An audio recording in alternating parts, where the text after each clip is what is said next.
सुधीर जी, हमारे साथ कितना डिले है, कितने देर में पहुंचने वाले हैं? 20 मिनट में पहुंच जाएंगे। क्या पूरा प्रोसेस था, आप एक बार समझा दीजिए, क्योंकि कुछ चीजें निकल कर तो आई थी कि 5-5 किसान हर जत्थेबंदी से होंगे, कौन कौन आ रहा है, किस तरह से प्रारूप है, क्या स्पीकर चुनेंगे, किसान संसद है, किस तरह से चलेंगे? किसान संसद है, ये सब कुछ चुना जाएगा, स्पीकर चुना जाएगा और एक संसद की तरह से हमारी डिबेट चलेगी।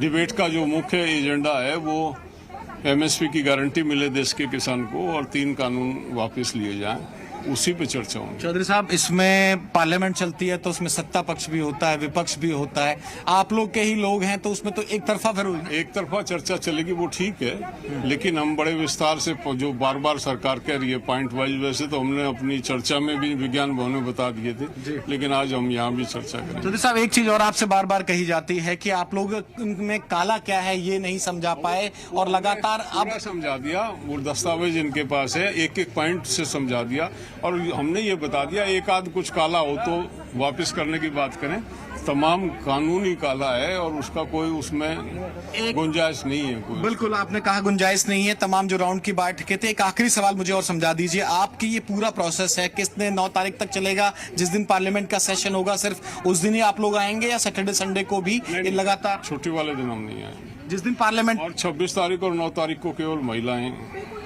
महिला पार्लियामेंट होगी किसान की एक तरह से।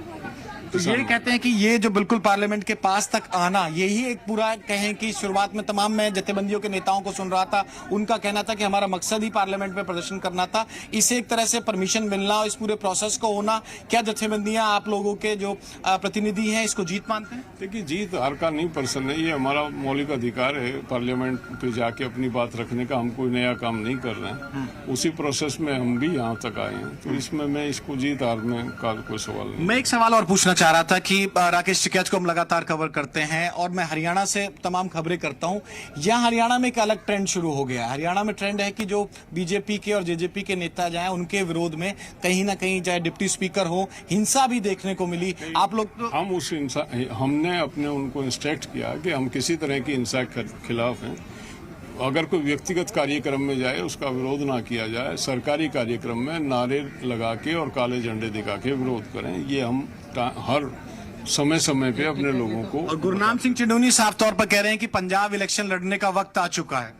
उनके निजी विचार हैं, आपको अच्छी तरह पता है। 1 सप्ताह के लिए उनको इसलिए सस्पेंड किया गया था। तो संयुक्त किसान मोर्चा पूरी तरह से अलग है? पूरी तरह से अलग है, उसके साथ नहीं है उसका। बिल्कुल। तो तमाम युद्धवीर साफ तौर पे बता रहे थे, युद्धवीर चौधरी साहब ने डिटेल में पूरी बातचीत सुनी कि गुरनाम सिंह चिंडूनी पे भी बात हुई, पूरा प्रारूप बताया, 2 दिन जिस तरह से महिला किसान संसद लगेगी ये भी समझाया और इसके साथ ही ये भी क्लियर करते नजर आए कि सैटरडे संडे और जो छुट्टियां होती हैं पार्लियामेंट की, उस दिन किसान संसद की भी छुट्टी रही। किसान संसद की परमिशन 9 अगस्त तक जरूर है और युद्धवीर पूरी जिम्मेदारी के साथ भारतीय किसान यूनियन के रिप्रेजेंटेटिव होने के नाते तमाम प्रोसेस को आपको बता रहे थे और उन्होंने यही जानकारी दी कि 15 से 20 मिनट में अभी ये तमाम जो बस हैं वो पहुंचनी शुरू हो जाएंगी। 3 महत्वपूर्ण बातें मैंने और पूछी, अगर आपने गौर किया हो, कि जो जिस तरह से हिंसा हरियाणा और पंजाब में कहीं ना कहीं बीजेपी है, जेजेपी है, इन पॉलिटिकल पार्टीज के कार्यक्रम में हिंसा हो जाती है, उससे संयुक्त किसान मोर्चा कहीं ना कहीं अपना